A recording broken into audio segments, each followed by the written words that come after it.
Hello friends, diploma mechanical e learning ચેનલમાં આપનું સ્વાગત છે. આપણે જોઈ રહ્યા છે થર્મલ એન્જિનિયરિંગ 1, જે ડિપ્લોમા મિકેનિકલ સેમ 4ની અંદર સબ્જેક્ટ આવી રહ્યો છે. ન્યૂ સિલેબસનો જે આપણે વાત કરવાના છે કે કેવા ક્વેશ્ચન પૂછાઈ શકે, કઈ રીતે તમારે પ્રિપરેશન કરવાની છે. ઓકે, સો વિડીયો આખો જોજો, તમારા મેક્સિમમ ફ્રેન્ડ સુધી શેર કરજો, જેથી એ પણ પ્રોપર વેની અંદર પ્રિપેર કરી શકે. જે ટેલિગ્રામ જે પીડીએફ છે હું તમને ટેલિગ્રામની અંદર શેર કરી દઈશ. ઓકે, સો ત્યાંથી તમને મળી જશે. ટેલિગ્રામની લિંક છે ડિપ્લોમા મિકેનિકલ ઈ લર્નિંગ નામથી સર્ચ કરશો એટલે તમને ટેલિગ્રામની અંદર મળી જશે. ઓકે, સો સૌથી પહેલાં પ્રિપરેશનની શરૂઆત કઈ રીતે કરવી? તો સૌથી પહેલાં તમારી બુકની અંદર જેટલા પણ તફાવત છે એટલા તફાવત તમારે કરી નાખવાના છે. ઓકે, કોઈ બી સબ્જેક્ટમાં, થર્મલ નહીં, એફએમએચએમ હોય, ઈસીસી હોય, તમને જ્યાં બી તફાવત દેખાય એટલે તફાવત કરી જ નાખો. તફાવત તમારા કોઈ બી પેપર ઉઠાવીને જોઈ લો, એની અંદર તમને તફાવત જોવા મળશે ને મળશે જ. ઓકે, ટેલિગ્રામની અંદર હું તમને બે વસ્તુ શેર કરીશ. એક તમારે આ ક્વેશ્ચન બેંક અને બીજી વસ્તુ છે આપણા જીટીયુના 5 પેપર, 2 લેટેસ્ટ કોર્સના, મતલબ ન્યૂ કોર્સના અને 3 ઓલ્ડ કોર્સના. ઓકે, એટલું તમે કરો, તમે આરામથી પાસ થઈ જશો. ઇવન સારા માર્ક્સ પણ આવી શકશે. ઓકે, તો સૌથી પહેલાં તમારે કરવાના છે તફાવત. ગણીને 5 કે 6 તફાવત છે બુકની અંદર, તો તમને પેપરની અંદર, તમારા જીટીયુ પેપરની અંદર તમને 2 તફાવત જોવા મળી શકે. તમે મિડ સેમ એક્ઝામ આપી હશે તો એમાં બી તમને પેપરમાં તફાવત પૂછ્યા હશે, બરાબર. કયા કયા તફાવત? મોસ્ટ આઈએમપી અથવા તો હોટ ફેવરિટ કહી શકીએ તો માઉન્ટિંગ એસેસરીઝ, પછી impulse turbine, reaction turbine, induce draft, force draft. Okay, બીજા ચેપ્ટરમાં 3 થી 4 છે, ફાયર ટ્યુબ બોઇલર અને વોટર ટ્યુબ બોઇલર. અમુક તફાવત ઇંગ્લિશમાં છે, અમુક તફાવત ગુજરાતીમાં છે, બરાબર. પણ એ તમારે એવું ના કહી શકાય કે બુકમાં નથી એટલે નથી કર્યા, ક્વેશ્ચન પૂછાઈ શકે. ક્લિયર? સો તફાવત ખાસ કરવાના છે. કમ્પ્રેસરમાંથી બી એક તફાવત છે. ઓકે, સો તફાવતથી સૌથી પહેલાં તમારે શરૂઆત કરવાની છે કે જેટલા બી તફાવત છે એટલા કરી નાખો. એવું નહીં કે તફાવતમાંથી 4 પોઈન્ટ કર્યા, પ્રોપર કરો છો તો જેટલા બી પોઈન્ટ્સ બુકની અંદર આપ્યા છે બધા કરો. ઓકે, તો તમારા માર્ક્સ વધવાના ચાન્સીસ વધશે. અત્યારે હું તમને પહેલાં પાસિંગ સુધી લઈ જાઉં, પછી આપણે હાયર ગ્રેડ, મતલબ હાયર માર્ક્સ માટે આપણે પ્રિપરેશન કરીએ. તો સૌથી પહેલાં તફાવત કરો તો તમારે લગભગ 4 થી 7 માર્ક્સ તમારે ક્લિયર થઈ જશે. એના પછી તમારે ફ્રેન્ડ્સ કરવાનું છે ચેપ્ટર નંબર 1. હું તમને સિક્વન્સ બી કહું છું, એ સિક્વન્સમાં જ તમે પ્રિપેર કરો. ક્લિયર? ચેપ્ટર નંબર 1 તો સૌથી પહેલાં સ્ટાર્ટ કરો. એની અંદર ફોર્મેશન ઓફ સ્ટીમ, જુદા જુદા ફેઝ આપ્યા છે, એ ખાસ કરો. મોલિયર ચાર્ટ આપ્યો છે, મોલિયર ચાર્ટ દોરીને આપ્યો છે. ઓકે, એ કરો. Importance of Mollier chart, industrial application of steam. પછી એની અંદર છે ને તમે જોશો ને તો આવી ડિફાઇન આપેલી છે, લગભગ 7-8 ડિફાઇન આપી છે. મેં અહીંયા 3 જ મૂકી છે, પણ એ ડિફાઇન છે કે વેટ સ્ટ્રીમ કોને કહેવાય, પ્યોર સબસ્ટન્સ કોને કહેવાય, લેટન્ટ હીટ કોને કહેવાય, ડિગ્રી ઓફ સુપરહીટ કોને કહેવાય, સેન્સિબલ હીટ કોને કહેવાય, તે ડિફાઇન આપી છે. ડિફાઇન ખાસ કરવાની, સાથે સાથે એના ફોર્મ્યુલા બી કરવાના, બરાબર. અહીંયા ક્વેશ્ચન મૂક્યો છે ફોર્મ્યુલા માટે. આરો કે વેટ સ્ટીમ હોય તો એન્થાલ્પીનું ઇક્વેશન શું છે, સેચ્યુરેટેડ સ્ટીમ હોય તો શું આવે, અને સુપર હીટેડ હોય તો શું આવે. તો આવો બી ક્વેશ્ચન તમને પૂછાઈ શકે 3 માર્ક્સની અંદર. ઓકે, જો વેટ સ્ટીમ છે, ડ્રાય સેચ્યુરેશન છે, સુપર હીટેડ સ્ટીમ છે, તો વ્યાખ્યા ખાસ કરવાની. પછી એની અંદરથી એક દાખલો પૂછાય છે. હવે જો દાખલો તમે નથી પ્રિફર કરતા, જેને પાસ થવું છે એની વાત કરું છું. ઓકે, તો પાસિંગ માર્ક માટે તમે એટલીસ્ટ 45 થી 50 માર્કની તમારી પ્રિપરેશન હોવી જોઈએ. તો પાસિંગ માર્ક્સ માટે જેને કરવું છે તો 45 થી 50નું લખીને આવશો તો તમારા 30-32 માર્ક્સ આવીને ઊભા રહેશે. એનો મતલબ એવું નથી કે બધા એટલી જ પ્રિપરેશન કરવાની છે. ક્લિયર? આપણે પૂરે 70 માર્ક્સની પ્રિપરેશન કરવાની છે, તો એ અકોર્ડિંગ જ હું તમને ગાઈડ કરીશ. સો થિયરી પતે પછી તમે ન્યુમેરિકલ માટે પ્રિફેર કરજો. ચેપ્ટર નંબર 2ની વાત કરીએ. ચેપ્ટર નંબર 2 તમે કહેશો સર બહુ લાંબુ ચેપ્ટર છે, પણ લાંબુ ચેપ્ટર છે એને સિસ્ટમેટિક વહેંચી લો. ઓકે, તો સૌથી પહેલો પોર્શન છે એની અંદર તમને પાવર પ્લાન્ટનું લેઆઉટ આપ્યું છે, તો એ કરી દો. બોઇલરનું ક્લાસિફિકેશન આપ્યું છે, એ કરો. બોઇલરની વ્યાખ્યા કરો. ઓકે, એટલું કરો. પછી સેકન્ડ પોર્શનની અંદર તમને બોઇલર્સ આપ્યા છે જુદા જુદા. એમાં હોટ ફેવરિટ છે Cochran boiler, Babcock Wilcox boiler. Okay, maximum chances છે કે એની આકૃતિ સાથેના પૂછાઈ શકે, તો આકૃતિ ખાસ કરવાની. લેન્કેશાયર બોઇલર છે તો એ પણ ખાસ કરવાનું.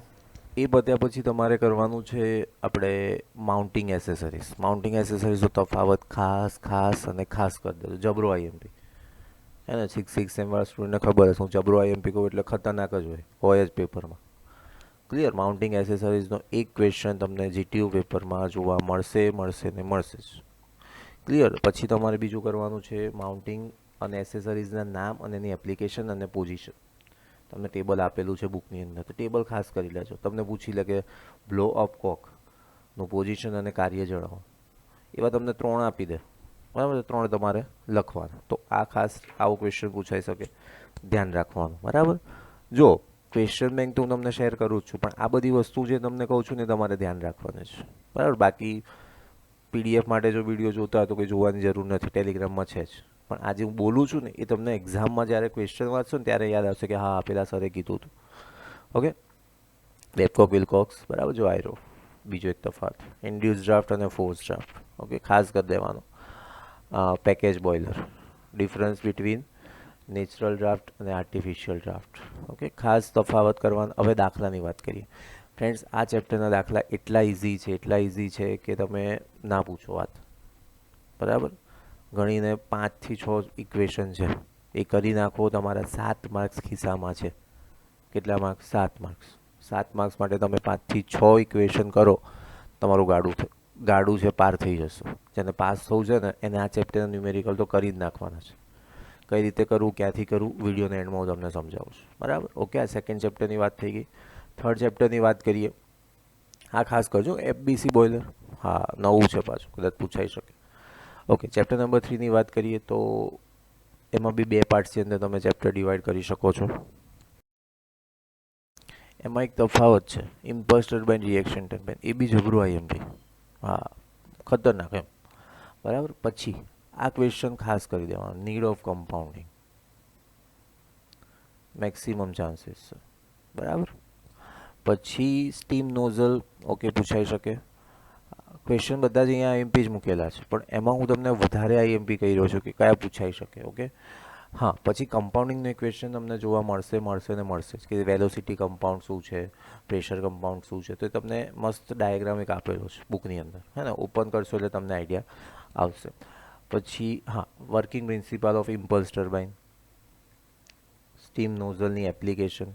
આ ખાસ કરવાનું 3 માર્ક્સ માટે. હવે આના જે દાખલા છે એ તમે અવોઇડ કરશો તો વાંધો નહીં આવે, પણ કરશો તો બી વાંધો નહીં આવે. આ વસ્તુ તમે ઓલરેડી થર્ડ સેમની અંદર એન્જિનિયરિંગ થર્મોડાયનેમિક્સ જે સબ્જેક્ટ આવતો હતો એની અંદર ભણીને આવ્યા છો. ઓકે, હવે મેં તમને કીધું કે 2 પાર્ટની અંદર ડિવાઈડ છે. તો ચેપ્ટર નંબર ક્વેશ્ચન નંબર 12 સુધી છે એ તમારું કમ્પાઉન્ડિંગ છે, અને એના પછી છે તમારું કન્ડેન્સર અને કુલિંગ ટાવર. તો એ તો બહુ જ ઇઝી છે. શું કરવાનું છે, તો જેટલા બી તમને બુકમાં આપેલા છે તો દરેકનું ડાયાગ્રામ કરવાનો, એડવાન્ટેજ, ડિસએડવાન્ટેજ અને એપ્લિકેશન આપેલી હોય તો. બરાબર, આ રીતે કરી નાખો એટલે તમારા કુલિંગ ટાવર અને કન્ડેન્સરનો જે ટોપિક છે એ કવર થઈ જશે. બરાબર, જો advantage of condenser, purpose of cooling tower, difference between natural draft, again, બરાબર, classification of cooling tower. Okay, તો તમે આ ક્વેશ્ચન બેંક પ્રિપેર કરશો ને તો સિસ્ટમેટિક કરો. ક્લિયર? ચલો, ચેપ્ટર નંબર 4ની વાત કરીએ તો આપણે છે કમ્પ્રેસર. તો કમ્પ્રેસરની અંદર બી જે પૂછાય છે તો એક રેસિપ્રોકેટિંગ કમ્પ્રેસર છે અને એક સેન્ટ્રીફ્યુગલ કમ્પ્રેસર. તો બેમાંથી એક જનરલી દર વખતે પૂછાતું જ હોય છે. બરાબર, જો single stage reciprocating air compressor છે તો પીવી ડાયાગ્રામ કરવાનો. વોલ્યુમેટ્રિક એફિશિયન્સી, ઓકે, આ તમે અવોઇડ કરી શકો છો જો તમને પાસિંગ માર્ક્સનું તમે કરતા હો. બાકી આ ક્વેશ્ચન બી 4 વાર પૂછાયેલો છે, અહીંયા લખેલું જ છે. બરાબર, પણ પાસિંગ માર્ક્સનું કરતા હોય તો થોડુંક અવોઇડ કરી શકો છો. બાકી આઈએમપી તો છે જ, ખબર પડતી હોય તો કરી જ નાખવાનું છે અને કરવાનું જ છે. જોકે પછી મલ્ટી સ્ટેજ કમ્પ્રેશનનો 2 ક્વેશ્ચન તમને જોવા મળશે, પર્પઝ ઓફ કમ્પ્રેશર. પછી આવી અંદર જો મેં તફાવત જે કીધો હોય, એપ્લિકેશન ઓફ કમ્પ્રેસ્ડ એર. બરાબર, એ ખાસ કરવાનું. અને આના જે દાખલા છે તમે બુક ઓપન કરશો તો તમને બહુ બધી વેરાયટી દેખાશે, પણ તમે અહીંયા ક્વેશ્ચન જે રીતે પૂછાયા છે તમે જોશો તો સિમ્પલ 2 કે 3 ટાઈપના દાખલા જે છે રિપીટ થતા હોય છે. આ પીડીએફ શેર કરું છું એનો મતલબ જ એ છે કે તમે એનાલિસિસ કરો અને એ પ્રમાણે પ્રિપરેશન કરો. ઓકે, જો મેં તમને કીધું તો એક સેન્ટ્રીફ્યુગલ હશે અને એક હશે રેસિપ્રોકેટિંગ. ઓકે, સો એ ખાસ કરી લેવાનું. Need sketch, construction working of centrifugal compressor. Okay, તો આ બંને ખાસ તમારે કરવાના. ચેપ્ટર નંબર 5ની વાત કરીએ, જે લાસ્ટ ચેપ્ટર છે. અને ફ્રેન્ડ્સ, આ ચેપ્ટર તમારે કરી જ નાખવાનું છે. બરાબર, ચેપ્ટર નંબર 1 અને ચેપ્ટર નંબર 5નો એક બી પેજ વાંચ્યા વગર અથવા તો મોઢા કર્યા વગરનું હોવું જોઈએ નહીં. બરાબર, heat transfer, modes of heat transfer ખાસ કરવાનું. આમાં તો જો કે બધા જ કામના છે. એબ્ઝોર્પ્ટિવિટી, રિફ્લેક્ટિવિટી, બ્લેક બોડી. કદાચ જોવા મળશે જ. ક્લિયર? પછી